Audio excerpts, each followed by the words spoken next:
Before we get up out of here, I want to get to two more topics, and I want to start here with Nicole. Can a man who is non-religious still be an effective leader for his family? I did see you speak about this topic before, as far as a man being a leader and how he's grounded in God and religion, things of that nature. Can somebody who is not religious still be a leader for his family? I think it just depends on what you're serving.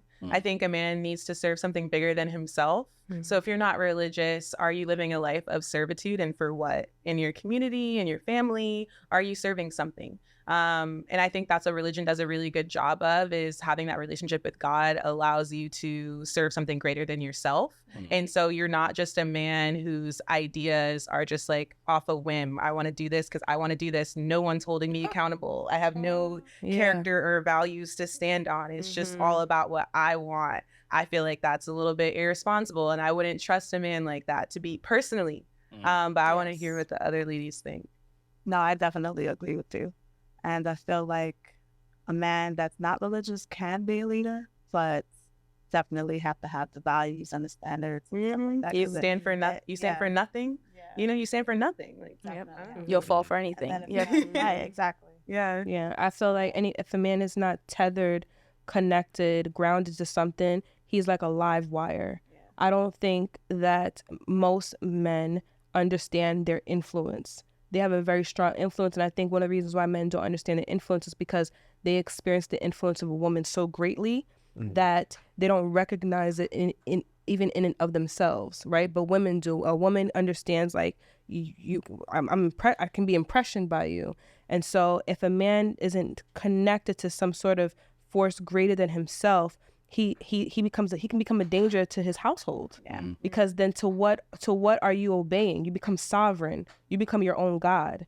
That's dangerous. So do I think a man can lead without religious or spiritual? Because I'm thinking that might be the term is just, does he believe in something like a greater power, or is it the religion part? I was speaking religious, just from the aspect of religion. Okay. I don't think that he has to be religious, but I do recommend that he has some sort of spiritual inclination, understanding that you did not make yourself, you did not bring yourself here. And because he has the expansion to be able to recognize that he is not self-made. Right. I think when a man believes that he did it all on his own, like he really believes that he's hardened. And so when you're hardened, you're impenetrable, like you can't really connect, you can't really relate, and he can become very arrogant. Everything becomes about him. So I think that spirituality or necessarily religion, but a belief in a higher power serves a man in being a greater leader. Gotcha. What's your thoughts on this? My thought is that he cannot lead his household if his wife or partner is religious. I'll tell you that. Because when you have two people who are in a romantic relationship building a family, and one of the fundamental beliefs are not in alignment, that relationship will not work.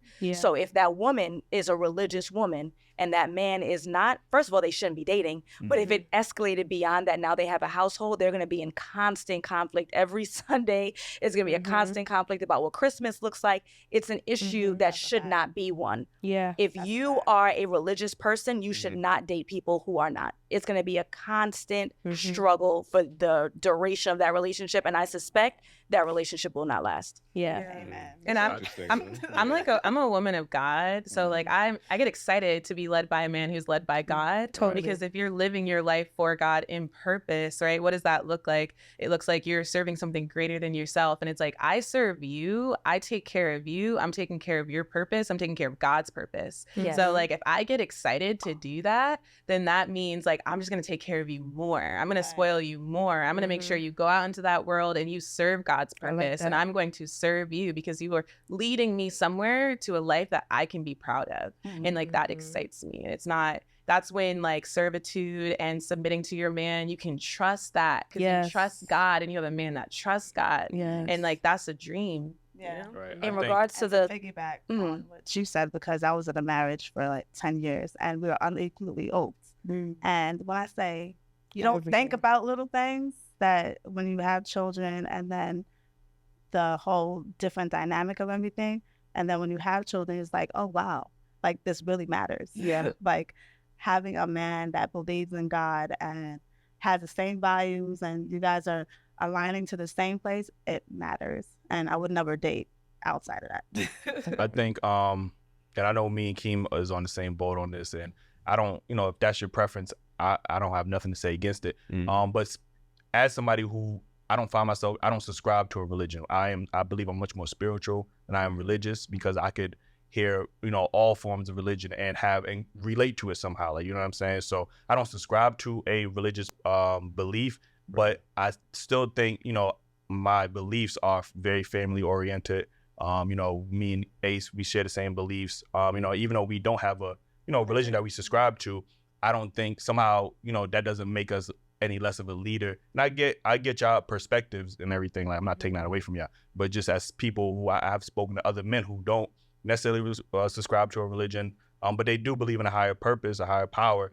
And when they hear conversations like that, it can be triggering, because it sounds like, damn, you're not a leader. You can never be a leader. And you know what I'm saying? I'm like, damn, all of that, like, you know what I'm saying? But I do appreciate everybody's opinion when they say that. Ace, you have something to say? Yeah, I just think it. Like, you always say, like, the two biggest things that you got to agree on in a relationship is politics and religion. So I just think that if y'all not on the same page, that the chances of it working is very low. However, I could see myself with somebody religious, but I think where it would become a problem if they trying to force it on you, like, instead of letting it happen naturally. So, but if you weeding them out from the beginning on that, that's not a problem. Like, yo, hit the questionnaire. Are you religious? No? Okay, check. But check, you guys can have the same religion and still not be equally yoked. That's just one slice. That's one slice of the pie, and I think that's a part of the pie that a lot of people have been banking on, because they fail to vet, like Allison was mentioning. They don't know how to vet, and the assumption is, because listen, at the end of the day, if religion was the hallmarker, then we wouldn't have 50% of marriages ending in divorce, and quite a few of them are in the church, right? So that goes to show you that you could subscribe to the same exact God and still not have a relationship that works. Right. I think it's very important, but I do think that there's more important factors that can overcome that. Like, if y'all both communicate well and y'all understand into what each other believes, then it could work. Right. It could work. Listen, I'm tired of y'all pastors out there. No, I'm joking.